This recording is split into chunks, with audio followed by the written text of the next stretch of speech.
Alright, we're back. This time I wanted to start off with the explain the painting a little bit. I'm gonna get my helper here to try to get us zoomed in so y'all can see some things I'm talking about. If y'all have been watching this and keeping up with other clips, you've heard me talk a little bit about it, but it's called, this actual painting is the name of it's going to be Santa's on His Way.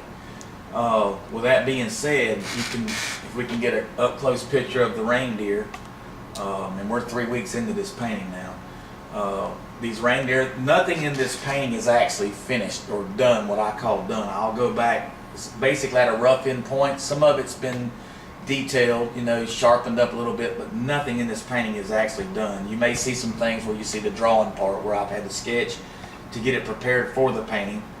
And I try to give y'all clips that are not so dry and slow, but you can see me move along since the clips are really short.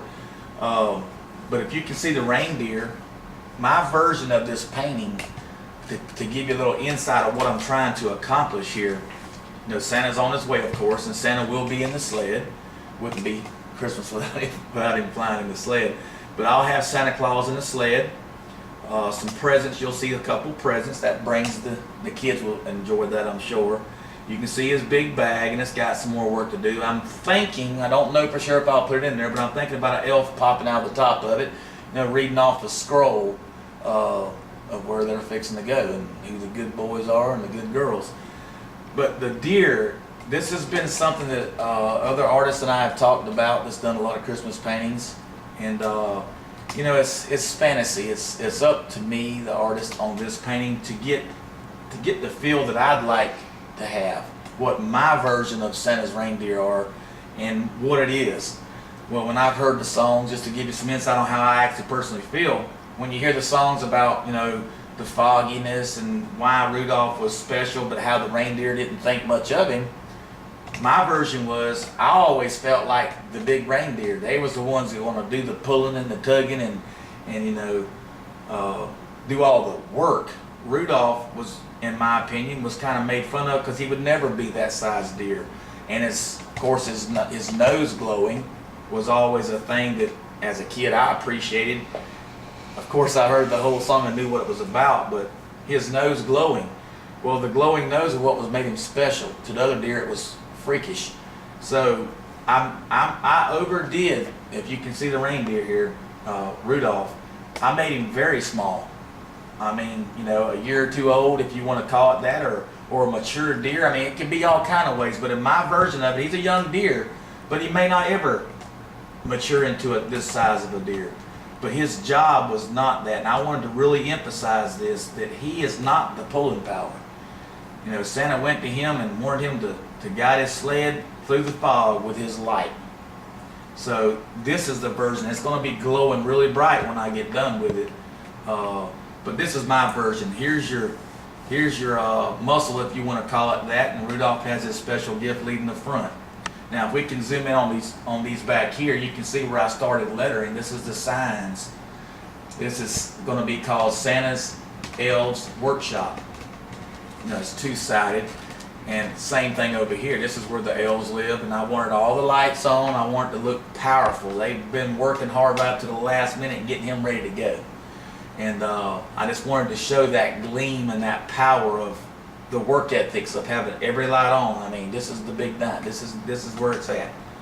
And so that was my ideal on that one.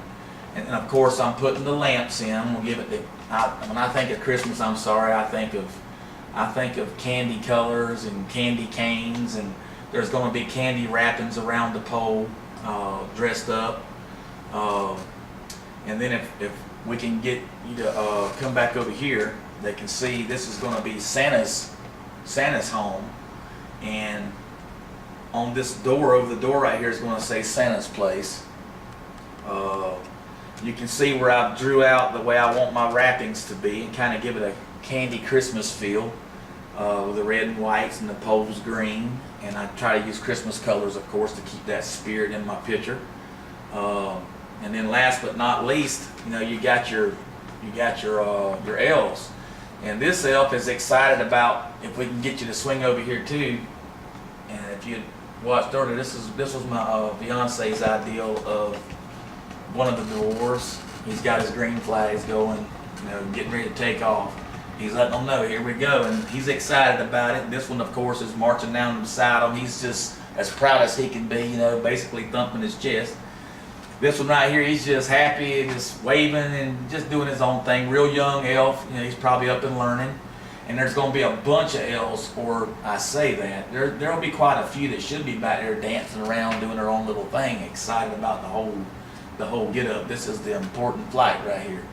And then basically that's my whole feeling. And I'm trying to make it look a little overcast, foggy. It really brings the emphasis on Rudolph. And to me, that's what it's all about. So if you want to watch me paint, we're fixing to paint this little sign. It shouldn't take long, and it's going to actually say North Pole on it. I wanted to have something that directed you to this being the North Pole. Cue cards never hurt an art, in my opinion. Sometimes people just don't get it for whatever reason it is. Could be my poor painting. It could be that they don't get the story. But I like to put cue cards in here anytime I can to let the viewer see what I want them to see. So here we go.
Sometimes keeping these lines straight can be hard. Just got to play with it. It's such a thin rod that's holding this sign up too. Just want to make sure I emphasize the light on top eventually. So I'm going to underneath paint it with the Naples yellow. It's a very good pigment color that I like to use underneath when I paint.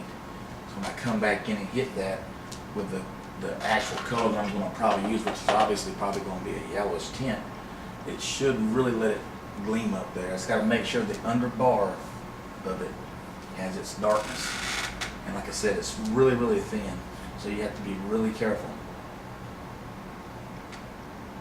or you'll have a real thick bar.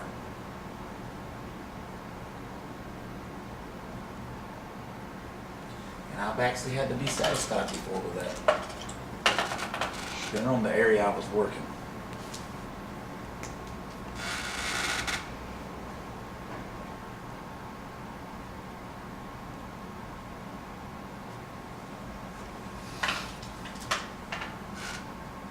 Let's see if we can get that little curly cue. That's kind of my ideal. I guess we'll have to come back to this. We're just about out of time. Anyway, thank you.